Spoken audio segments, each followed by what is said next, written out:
Texas Pete is taking its flavor on the road with convenient, easy-to-enjoy portion control packets. Whether it's a Texas Pete dip cup or sauce packet, your customers will be able to enjoy bold flavor for a better on-the-go dining experience, anywhere, anytime.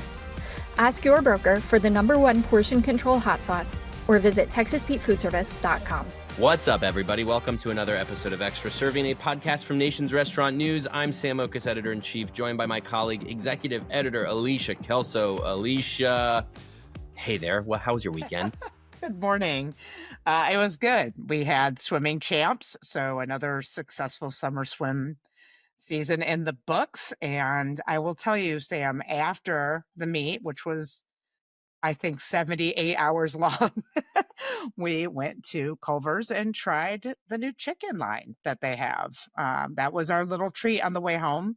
So George could get, his ice cream and stuff. And it was good. I liked Culver's before. We are lucky enough to have one really close to our house. And I am a patient person when it comes to Culver's.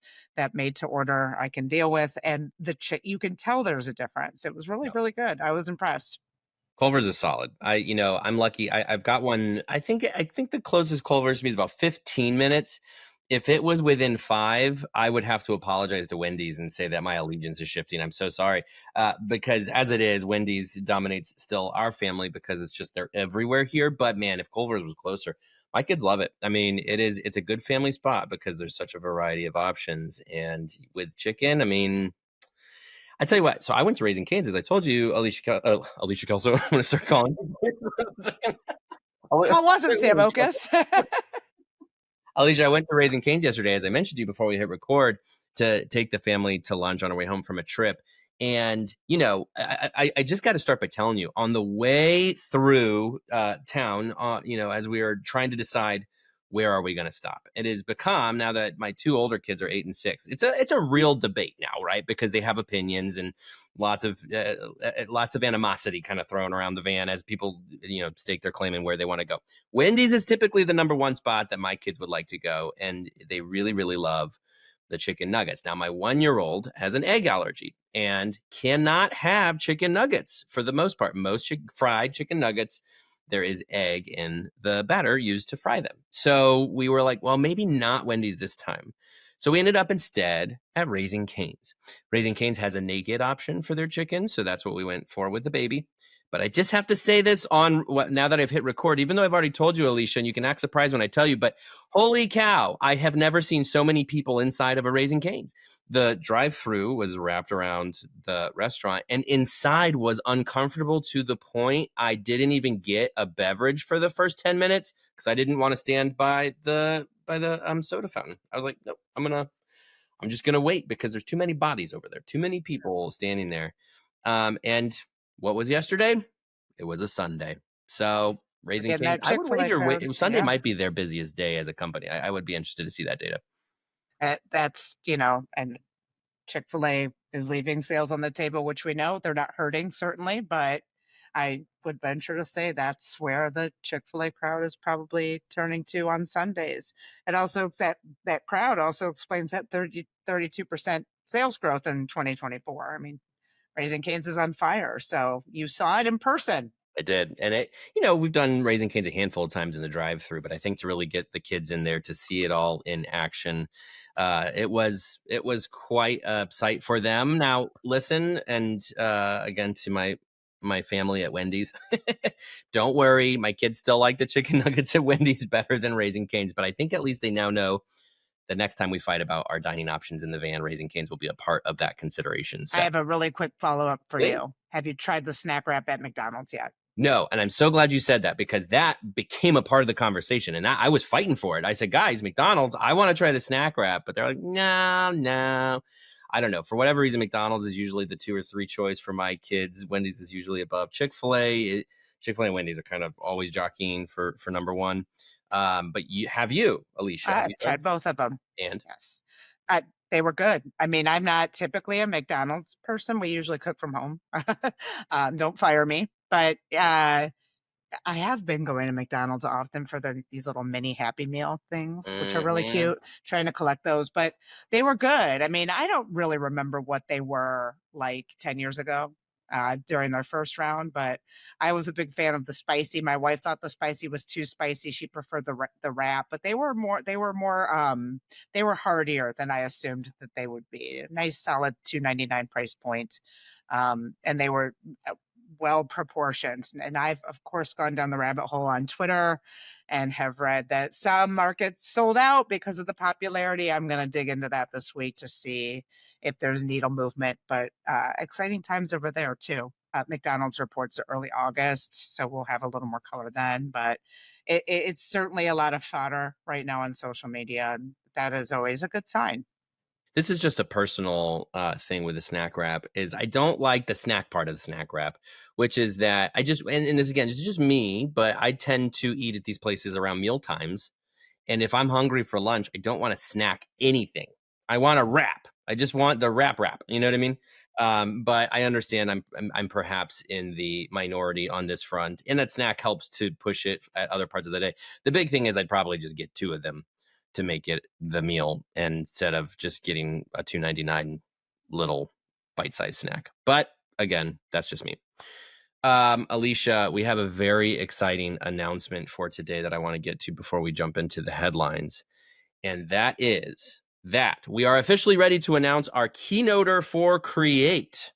Create, of course, I think I mentioned it last week, but it bears repeating. Create is our annual event for emerging restaurateurs.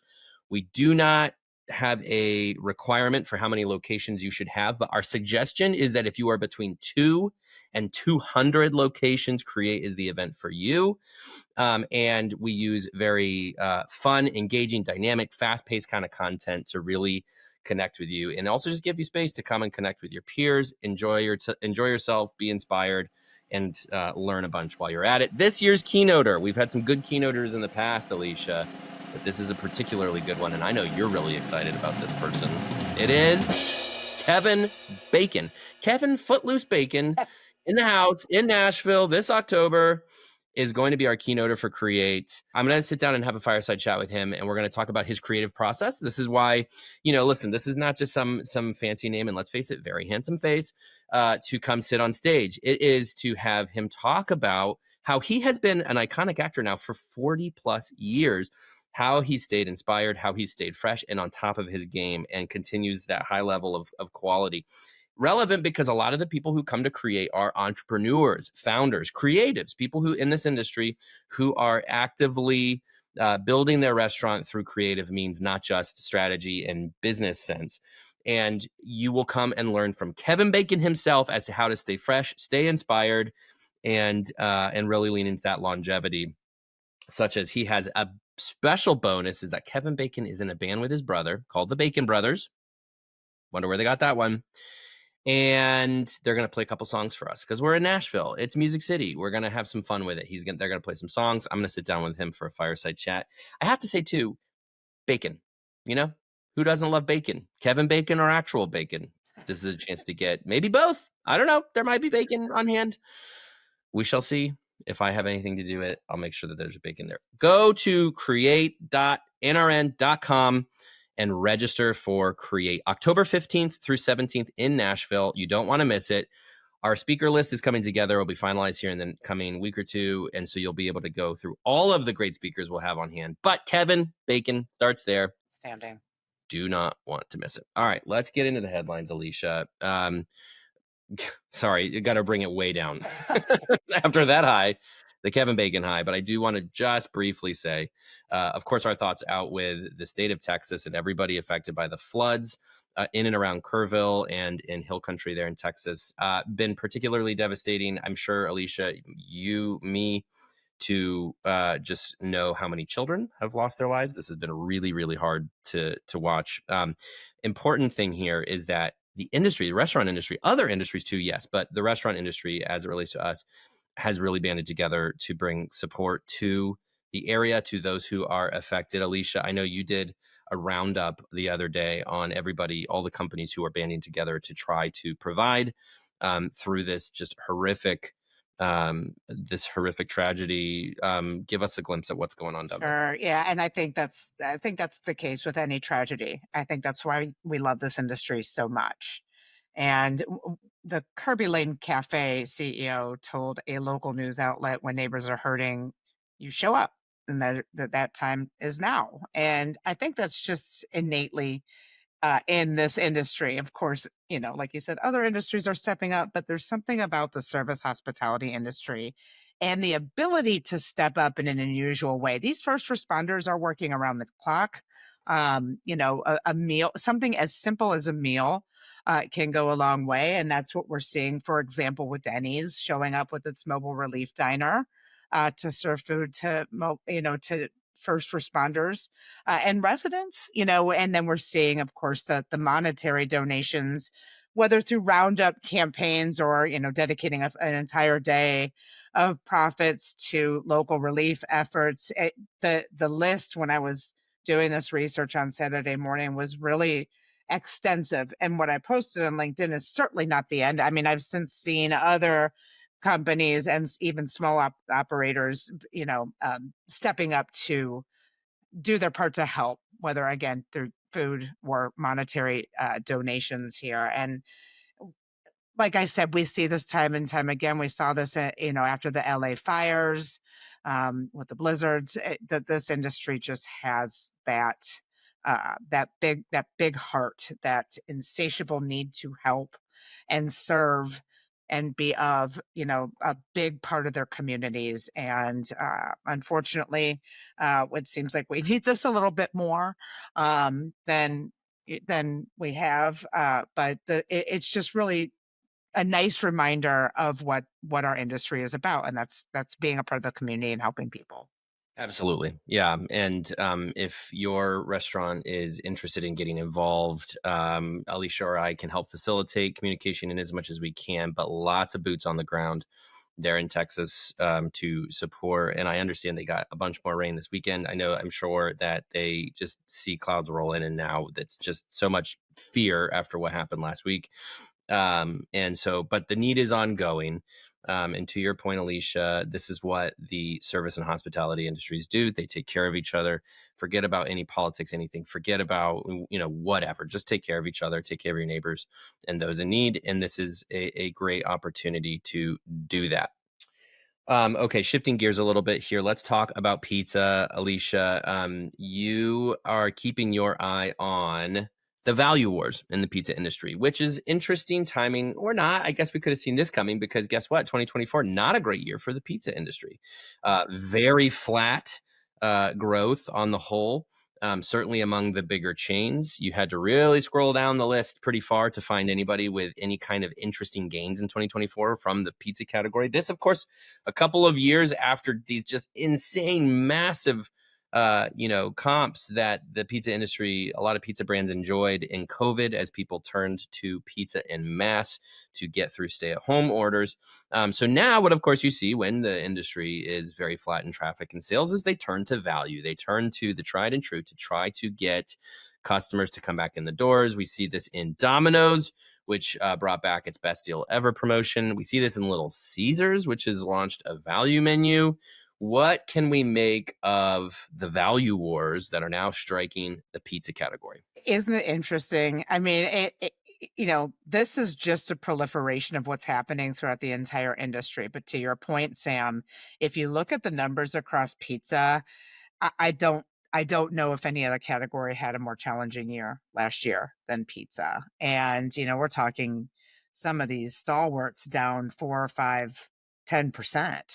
And I think Domino's was really the only big brand that was somewhat positive. Jets looked like it had a pretty big year, but that's kind of it. Otherwise, it was flat or down. And, so when you start losing sales and traffic at, sort of at that level, at that pace, then you, of course, are going to turn to value. And pizza has historically been top of mind for value. We always talk about how a large pizza can feed a family of 4 relatively affordably. And so, my guess is what happened here is the pizza category is just kind of getting its butt kicked a little bit by the proliferation of other cuisines and other brands on third-party delivery sites. It's even the playing field. Pizza had that historically, that one massive convenience advantage in getting those pizzas sent directly to the house. I've got a kid. He has a lot of slumber parties. I know the draw here. When you're desperate to feed a group of, small stinky boys, you turn to pizza. But like everything in this industry, pizza has become a little bit pricey. And where's the value? It just seemed to be elusive. And pizza especially over indexes with lower income consumers, which have stayed largely on the sidelines in the past year, especially because menu prices have significantly outpaced both grocery prices and general inflation prices. So to your point, we saw Domino's with $99.99. We saw Little Caesars with $9.99. Last week, Pizza Hut introduced its $2 Tuesday. So you can get a one topping personal pan pizza for $2 every Tuesday in July. I mean, that's moving the limbo stick, That might and get me to change my mind on Taco Tuesday, to be honest with you. it's moving the limbo stick. And Pizza Hut said it sold 3,100 Pizza Hut. They sold out on launch day. So this value seems to be resonating in a way where perhaps if we put these really low price points out and get back into the conversation of value, like everybody has done, like everybody from McDonald's to Chili's has done, then we can once again be top of mind, whether people are ordering delivery or, as they've been doing more often lately, carry out. And even the smaller players are getting into value in earnest. We saw M Pizza launch a $39.99 pass for a pizza a day for 30 days. I mean, some of these value offerings are pretty insane. And we'll see we'll see if this moves the needle. It's certainly a huge conversation right now. We are continuing to see some struggles in pizza. We saw a couple CC's locations close last week. I know that there was a Marco's franchisee that just filed for bankruptcy. So I think it's across the board in this entire segment. And this seems to be the response to some of that market share erosion from third-party delivery and elsewhere. Yeah, it's pretty wild to think. I mean, pizza is as universally beloved of a food item as you can get here in the States. But that's no guarantee that it's going to perform well for a number of reasons. For starters, Technomic reported that 2024 the Mexican category surpassed the pizza category in sales, I believe, for the first time. The number of options available to American consumers out there is myriad, not only across other categories, but just within the pizza category itself. There are so many pizza options to choose from. I am like every other American and have pizza night on Friday night, and our family is rotating our business around. And it's, what do we want to do now? What do we want to do now? Pizza is such an interesting thing because, it is such a shared item. And so the value definition is so different than the value definition at so many other restaurants, because most other categories, customers are measuring the value by sort of a per person price point. Pizza has the struggle that they have to communicate this value across a very shared item. And so $9.99 does not sound like an incredible value just on the surface, because you might get the $5.99 deals or value menus at QSRs, and that seems like way lower. But again, you have to emphasize, like, hey, this is a shared thing. So that's where I feel like Pizza Hut's personal pan pizza deal is helping to communicate that a little bit better. Like, hey, this is per person a couple of bucks. Like that, let's break it down for you. That is better than pretty much anywhere else that you can get a meal for just $2 or $3. And that's the struggle for pizza. Now, I've spoken to a lot of pizza leaders over the last couple of years for my podcast, Alicia, and I am really fascinated with the notion too of pizza as an experience, because yes, pizza still kills from the delivery perspective. Pizza is still like the thing people want to have delivered. It travels super duper well, and that's not going to go out of fashion. But I've talked to a number of pizza leaders who are specifically leaders of pizza brands that have what if it's not full service, it's a little bit extra, right? Like they've got the hospitality, they've got beer and wine, maybe they've got a nice ambiance in their restaurants. Mountain Mike's was one I spoke to recently that had this. Crust Pizza Company out of Texas is another one that I'm thinking of, and they all harken back to what Pizza Hut used to be. And that is the Pizza Hut of the 90s, my childhood, right? Where you had these sort of dimly lit Pizza Huts with the classic roof, right? The red hut. You had service. I've said this a lot of times, so sorry to anybody who hears me say this all the time, but like I went there after baseball games. I went there after church. You went with big groups. You sat around that big communal table and all the kids dug into the pizza. You had the Book It program. I mean, it was just like, but it was an experience. It wasn't just, I'm going to order a pizza to be delivered for Friday night pizza night at home. And I think pizza's struggling on that front, right? Because all these other restaurants moved in on delivery. So now if I'm looking for a meal to be delivered at home, I'm considering a lot more food than just pizza. And I like that pizza has responded by saying, hey, some of these chains are saying, well, we're going to give you more of an experience and more of a reason to come eat in, because it can still be that fun, communal, shared experience. Inside, you can grab a beer while you're at it. But in this case, the value proposition, I think right now they've really got to lean into that. As the value messaging around the entire industry, everybody's trying to get customers to come in with deals and discounts and whatever it might be. Pizza's got to share that value message, and so it's fascinating to see all of it happen all at once. But we know why it's happening. Pizza really needs this right now, and hey, frankly, I'm here for it. Alicia, I imagine you are too. Gonna go get those deals? We make our pizzas at home.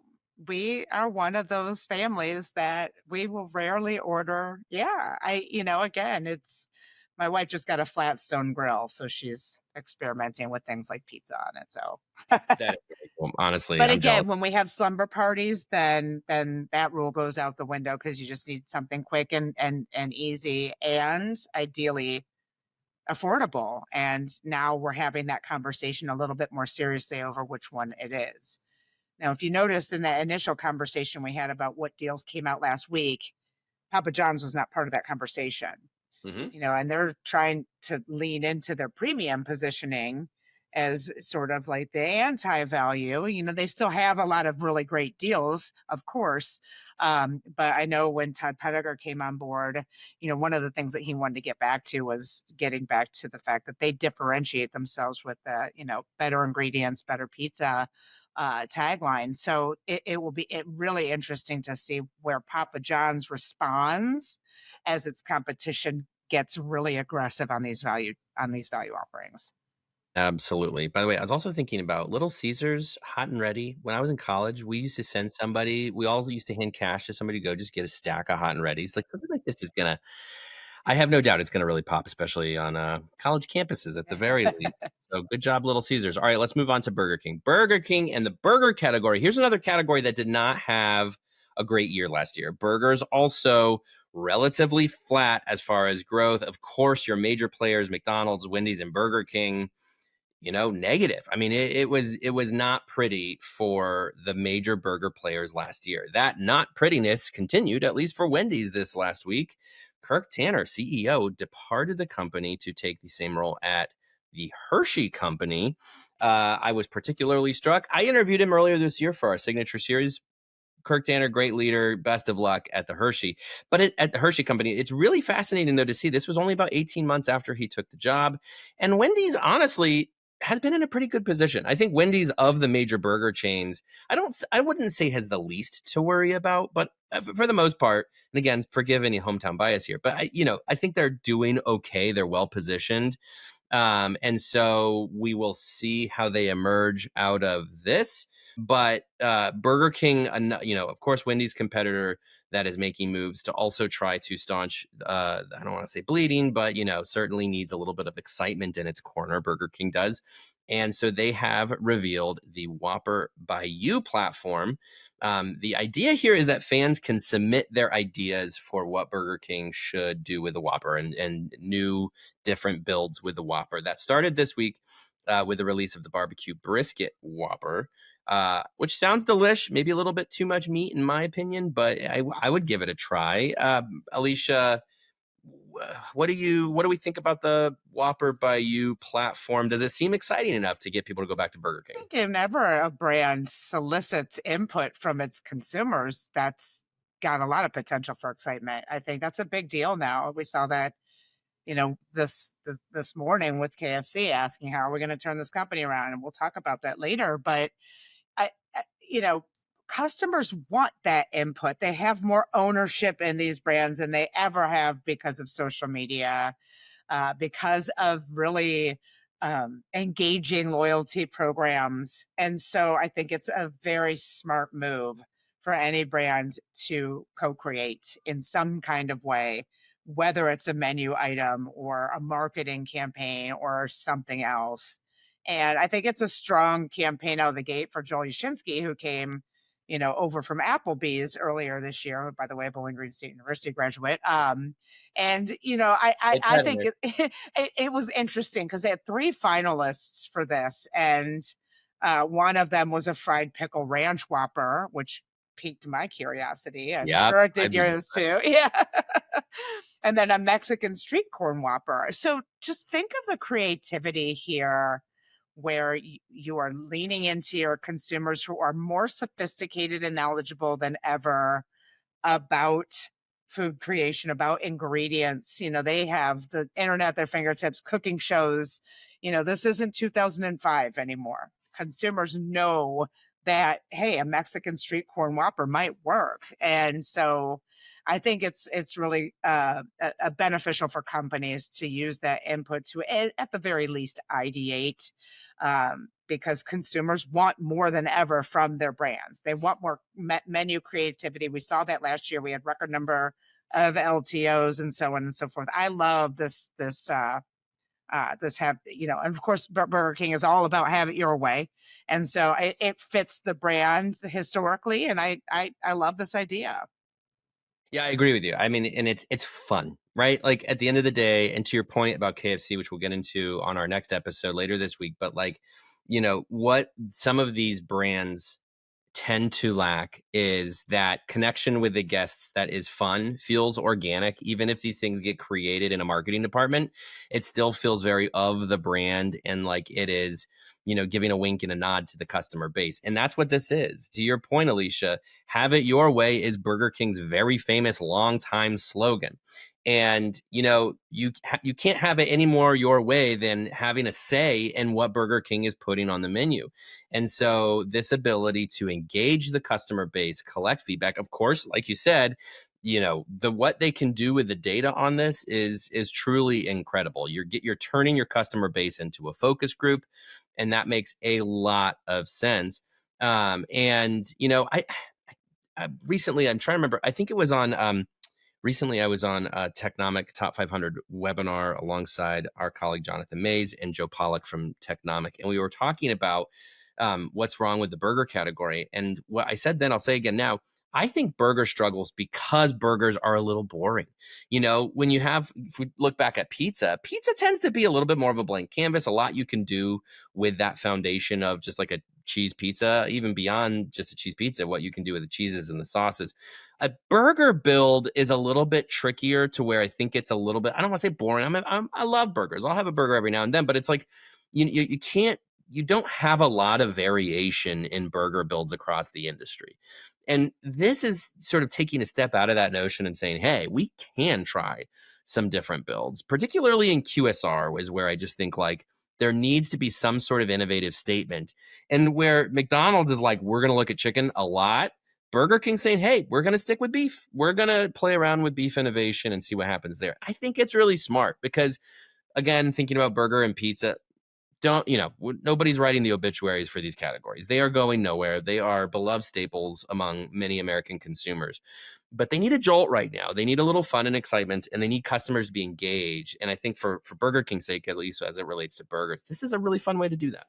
I love that you said that, Sam, because we've talked about here the sort of so-called chicken sandwich wars have done a great job iterating. Again, there's that blank canvas of chicken, and then we started seeing KFC had a barbecue chicken sandwich, Chick-fil-A slapped pimento cheese on their chicken sandwich. So it does seem like burgers are now following where the chicken sandwich category has started to go. And, why not? Obviously, consumers have proven that's what they want.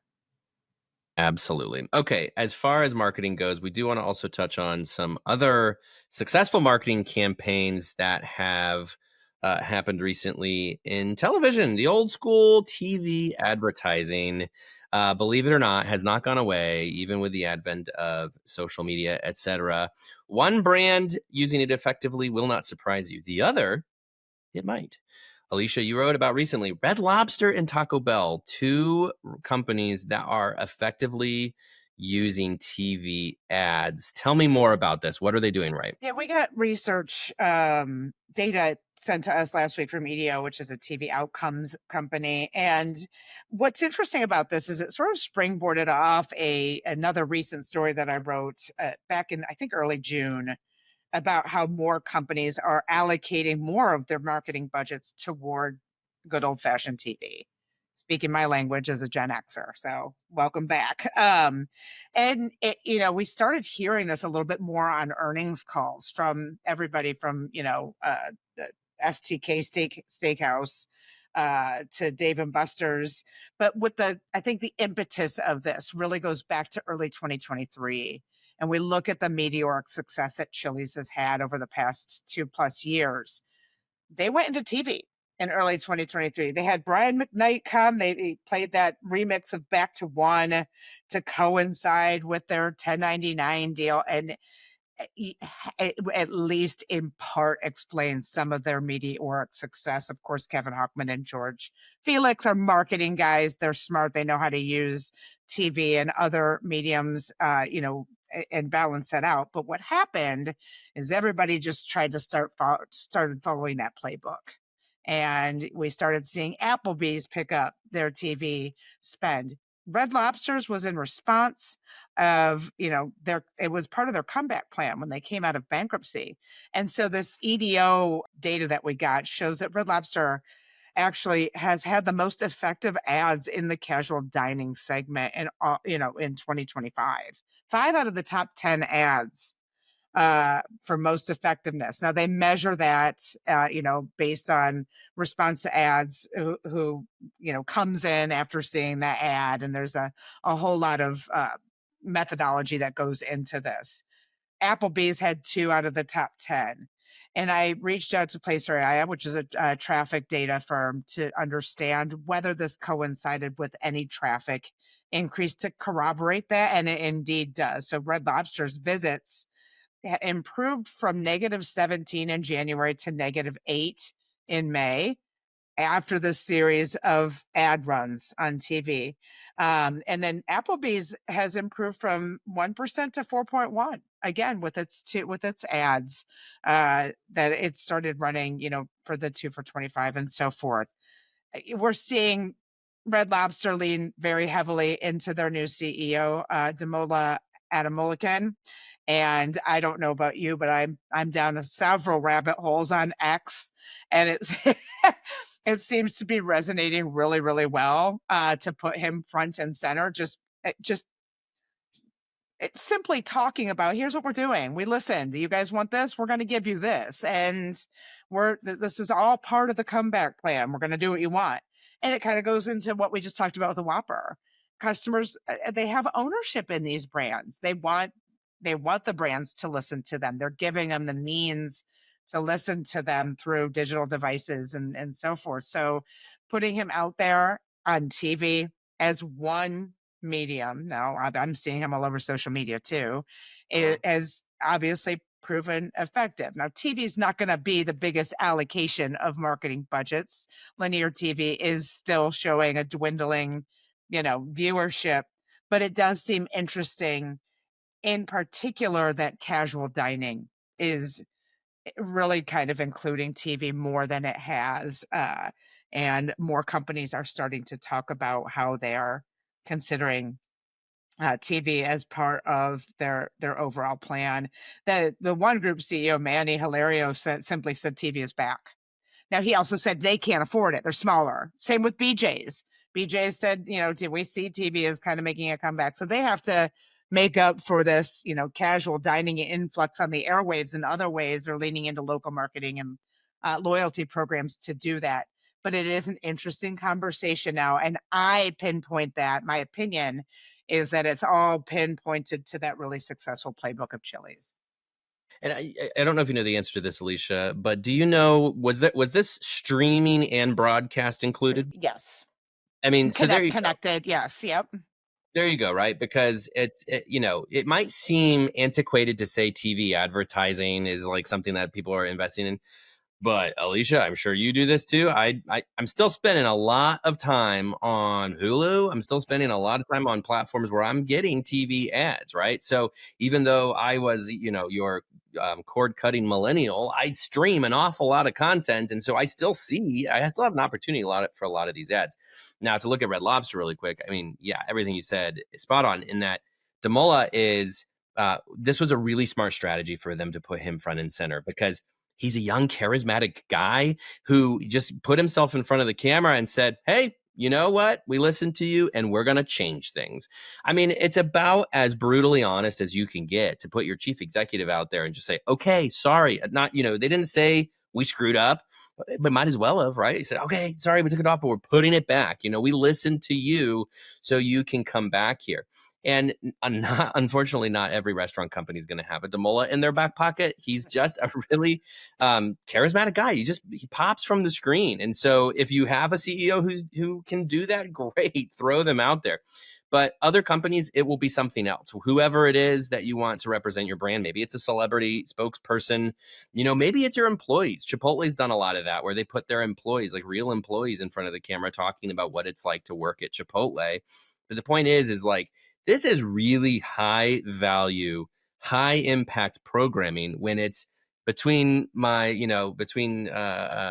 scenes from, I was going to say The Bear, but The Bear never has commercials because that's what I'm watching currently. Just kind of roll through. But whatever it is, whatever I'm watching, you throw a commercial in there and it's high impact because you get 30 seconds I'm watching and that's going to make a difference. Now, Red Lobster has a lot that they need to do to fix what's going on there, right? Like, to your point, still negative because that was such a big mess that had to be cleaned up. But like where they're starting, which is, as we've talked about with some of these other brands, that we've mentioned, start with some excitement, start with some fun, because if you can get your customers engaged again and give them a reason to come back, which is, hey, we listen to you and we're going to fix this and you have a reason to come back. Like you just got to start there and then you can work on everything else, because without guests, what are you able to do if your guests are not excited to come in your doors? Yeah. And what I find to be particularly interesting about this conversation specifically, Sam, is when you talk to marketers, I don't envy anyone in a CMO seat. I think that's the hardest job in the industry. There, when you and I started, we weren't talking about half of the platforms that exist now. We weren't talking about influencers. And so there's a lot of balls in the air to juggle. And so the allocation of that budget is perhaps more daunting than ever. And I think that's what makes this conversation again about TV particularly interesting. It's very specific to casual dining, although we did talk about Taco Bell having some success, but just making sure that, you're plugging into the right medium for your specific diners. That's what's happening here. Red Lobster's doing that. Yeah, absolutely. All right, Alicia, that is a wrap on this episode of Extra Serving. We're going to roll now, though, into another conversation recorded at the recent National Restaurant Association show. This one between our colleague, managing editor Leigh Zinsmeister, and the founder and CEO of South Block, Amir Mostafavi. They are one of the brands under the Savory portfolio now out of DC, growing very, very quickly. And Leigh had a great conversation with Amir about that. Alicia, thank you. Thank you.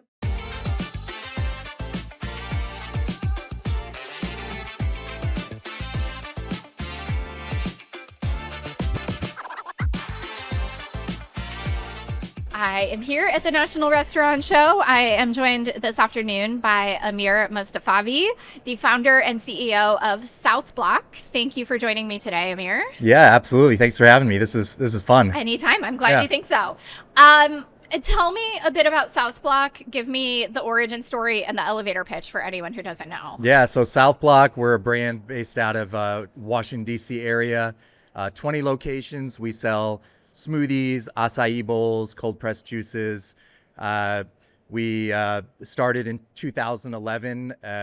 We just announced that we're going to Charlotte, North Carolina. That's our first market outside of the DMV. Exciting. And we just closed a private equity partnership with Savory Fund February of last year. So it's been a little over a year now. All right. It's been going great. Yeah. How did you pick Charlotte as your first expansion market? Well, we kind of have let the brand grow organically. A lot of what the customers are telling us. We've had a lot of customers from the DMV kind of move to the Charlotte area, a lot going on there.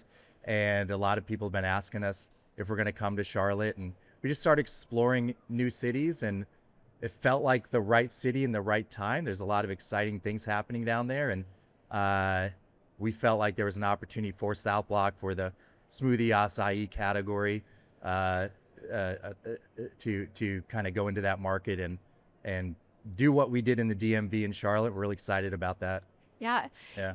Your segment with smoothies and acai has become a lot more crowded since 2011. Yeah. How do you make sure that South Block stands out amongst so much competition? Yeah, I'm glad you asked that question. So we take a lot of pride in the quality of the product. I learned how to make acai bowls in 2005. I always say from this surfer dude that walked into my first juice bar at GW University. Wow. He showed me how to make an acai bowl. And we make them the same way that I learned how to make them from that surfer dude 20 years ago, and it's really the true, authentic way. And there's been so many shortcuts that have come through since then. A lot of people use sorbet or soft serve acai. We still blend them to order, so it's the more difficult way of making them, but it's the better quality way of making them. So we're committed to that, the quality, but also it's our culture. We are really committed to, I always say that we're a leadership development company that's disguised as a smoothie shop. So we're really focused on our people development, our team experience, and our guest experience. And I think building community is what South Block is all about. And I think that's what really makes us different. And, we've been 20 locations, but it's been kind of slow and steady growth because we want to make sure we're maintaining that quality of product and culture as we grow. Well, and so how do you plan to make sure that the culture stays the same even as you move into new markets? Again, we're really focused on being able to scale without having to sacrifice the quality of the product and the culture. So we're really focused on our systems, on our training and our development.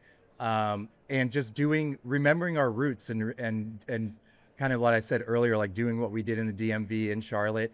We want to get really involved with the community, get to know people in the community, and become a part of it. And our mission is to help make people feel awesome one block at a time.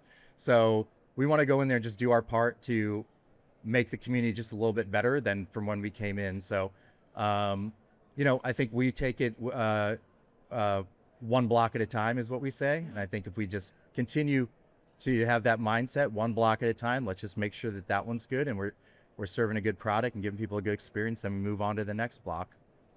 So let's talk about menu innovation a little bit. When it comes to like the smoothie juice space, I feel like sometimes it's seen as very trendy. Yeah. And there's always like some health fad out there that people want to eat a certain way. How do you balance like catering to people who are maybe into like the trends or the fads, but also creating items that have longevity and that you continue to serve all these years? Oh man, I love this question too. Good. Because for 20 years, people have said that to me, like, oh, you're in the trend business. But the thing is, that you're right. The industry changes so much, which is a cool thing about the industry that I'm in, is that sort of the better for you category does change. New superfoods come about, new kind of dietary preferences come about. So what I do is I just kind of stay on top of that, and again, let the customers kind of inform what they're looking for. And I try to make sure that we're always ready to adapt, to pivot, to try new things on our menu. And again, the customers let us know what they want. And when I first started, there was no cold pressed juice. Right. We were doing centrifugal juicing, make juices to order, and we were the first in our area to start doing cold pressed juice. So always trying to be the first to market with the new thing. We were the first to put kale and spinach in smoothies. No one, believe it or not, Fault. I'll take credit for that. But yeah, before like 2013, no one was really putting kale and spinach. So I started doing that. And acai bowls, we were the first on the East Coast to do acai bowls. So just, and for that was because when that surfer dude made it for me, it was like the greatest, for me, it was like the greatest thing I ever tasted. And I was like, we got to sell this. And so I just committed to that. And Instagram definitely helped with that. When people started seeing photos of it, they wanted to try it. So, Yeah. but for years before that, like no one knew what it was. And I would sell maybe 5-10 a day, so. Yeah. So how much of what South Block does is education? Are you still having to educate consumers when they come in for the first time on like, this is what an acai bowl is? Or has the culture kind of evolved enough? Yeah, that people acai are bowls pretty have familiar definitely, with it they've at this definitely point? become more like mainstream now, and people are know what they are more. But definitely in the beginning, it was a lot of education, how to say acai, what it is, what it's good for. And now our education is more about like why ours is different and why we think ours is better for you. But I think you can really like taste the difference in the quality. But but a lot of it still is education, but I think it is definitely more mainstream now than it used to be. So when you were first getting started, you had learned how to make the acai bowls from your surfer dude friend, and you're launching this business. What was your biggest challenge when you were getting started? Well, so I went to school at Virginia Tech I got my degree in graphic design, and I grew. All graphic designers start juice bars, right? Yes. That's what you go to school for. No, I grew up in an entrepreneurial family. My dad was a business professor who turned entrepreneur, opened video rental businesses in the 80s and 90s. So I grew up doing that. And I thought the lesson I learned growing up was that I did not want to have my own business because I saw how hard he worked. Until I got out of college and got my corporate job, and I was just unmotivated every day. I was bored. And so at that point, I realized I'd rather be busy than bored. So it kind of fell into like, what kind of business do I want to do? And I love this juice and smoothie world from Southern California, these juice bars I'd go to in San Diego, that we just didn't have that vibe, that flavor in the DC area. So I wanted to bring it to the DC market. But I had no idea what I was doing. I'd never even worked in food service before. I worked 2 weeks in a sandwich shop when I was in college at Tech, and my manager was a jerk, and I quit because he was a jerk. And that's all I knew was don't be a jerk or your employees will quit. So yeah, I literally I started my first juice bar. It was called Campus Fresh on campus in the gym at George Washington University. Mm-hmm. There was an Einstein bagel that closed. I had a friend who was an intern in the athletic department, and I asked her if they'd want to put a juice bar in there, and lo and behold, they said yes. And I built the counters myself. I took out a $30,000 line of credit on my 1-bedroom condo, and opened it. Same year I got married and quit my job. And I always joke that I got my master's in business at GW because that's really where I figured it all out. And then in 2005, and then started South Block in 2011 after I kind of used my GW juice bar to kind of learn the business. When you opened that one juice bar in 2005, did you envision a chain or, taking over DC with juice bars? No, I didn't. I kind of wish I had that vision earlier on, but I think it worked out. I had a vision of more of like, I grew up in a mom and pop business. And I remember actually after I opened my second location thinking, if this one does well, I'll be fine. That's all I need. So I didn't have this vision of a chain and expanding, but again, like things just kept evolving with the business, and it was going good, and there was more opportunities. And then I learned that I did have an entrepreneurial bug, and when opportunities came, I went for it, and it just kind of grew organically over the years. And then next thing you look back and you know, you have 20 locations and but it's been great. Of course, I've been more intentional about the growth, over the last few years, but in the beginning, it was very much like opportunistic. Now that you're opening in Charlotte, are you already looking ahead to more markets, or are you still taking it slow and steady? Yeah, one block at a time, right? Right, exactly.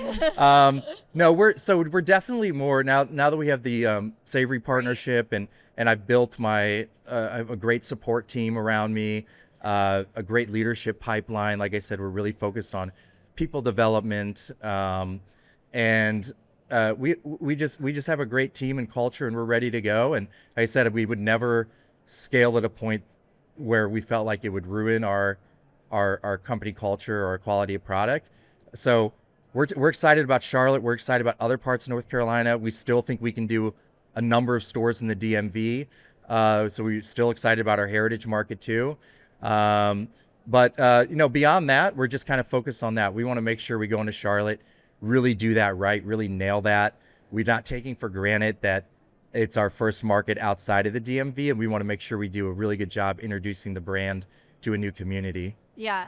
How are you thinking right now about changing consumer preferences and how people are spending money these days or not spending money these days in this kind of economy? Like, how do you think about that and position your business? Yeah, of course, we're really mindful. We've always been really mindful about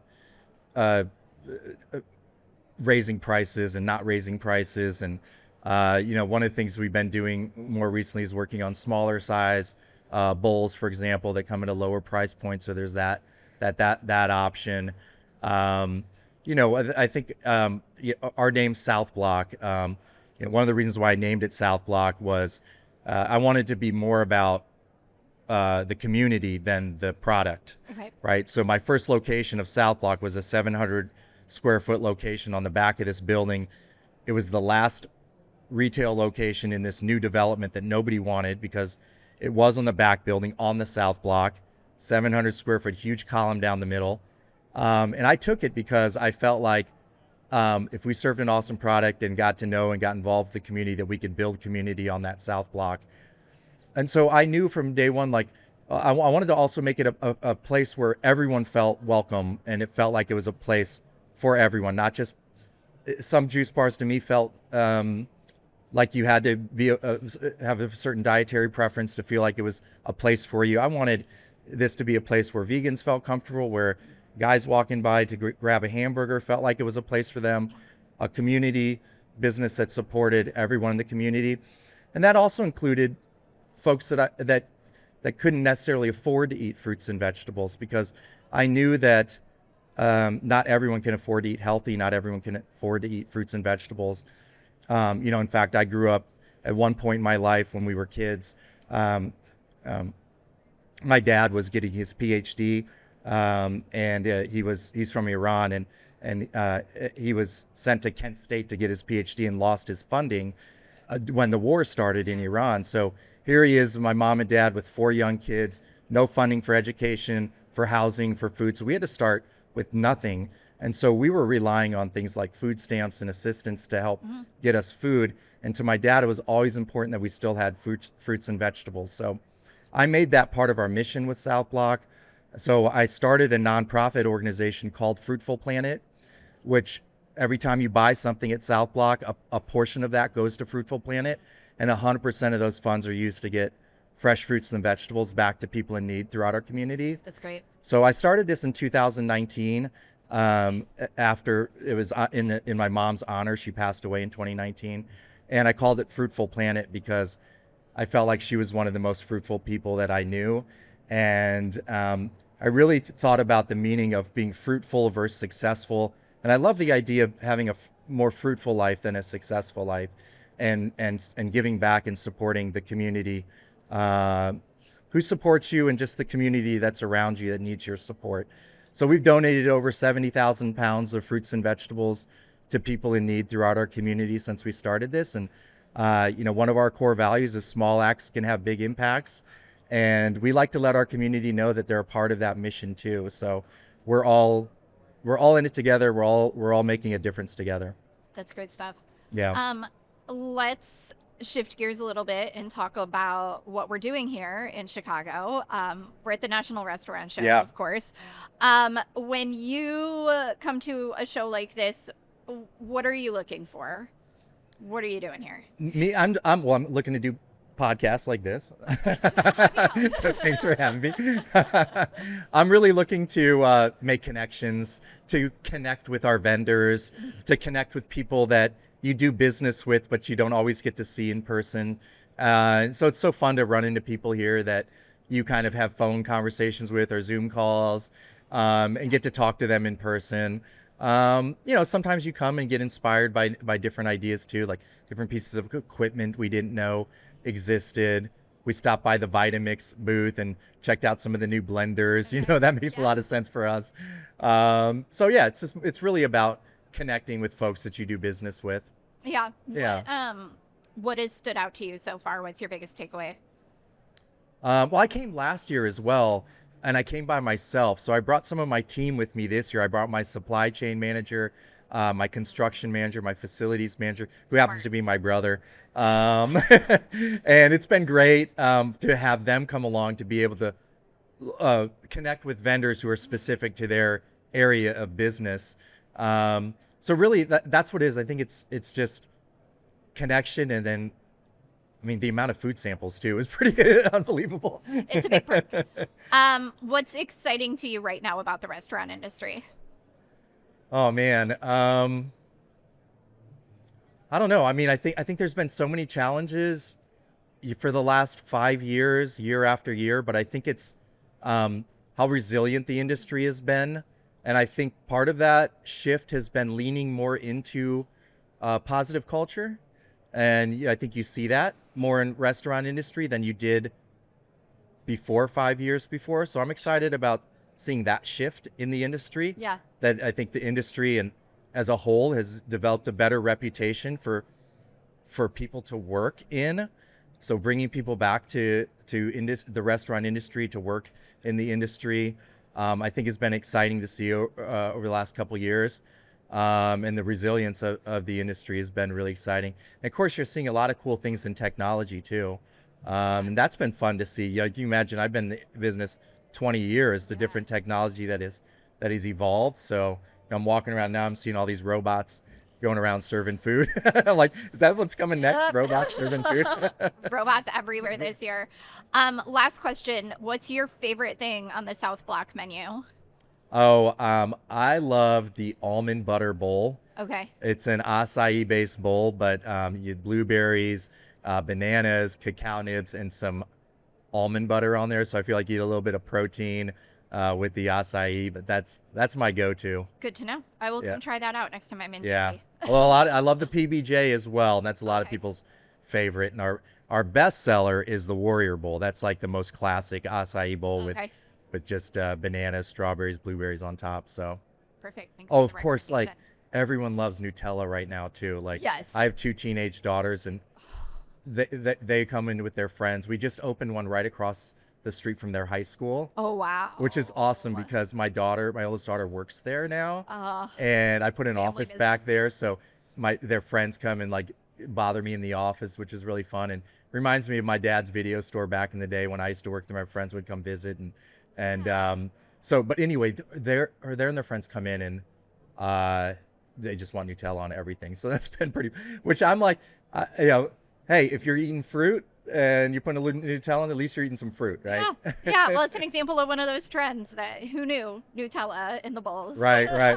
Right now we're playing around with pistachio butter, trying to do like a Dubai chocolate. Okay. That's bowl. everywhere right now. Yep. Yeah. So that's been really fun to play. 'Cause I love pistachio. I grew up.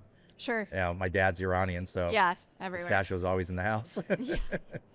That's great. Well, now I have lots of things to try on my next trip to Yeah, DC. please come by. Absolutely. Fun. Thanks for joining me today, Amir. Absolutely. Thanks for having me. Anytime. Yeah.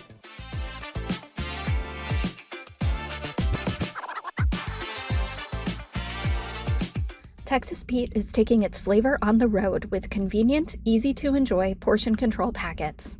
Whether it's a Texas Pete dip cup or sauce packet, your customers will be able to enjoy bold flavor for a better on-the-go dining experience anywhere, anytime. Ask your broker for the #1 portion control hot sauce or visit TexasPeteFoodService.com.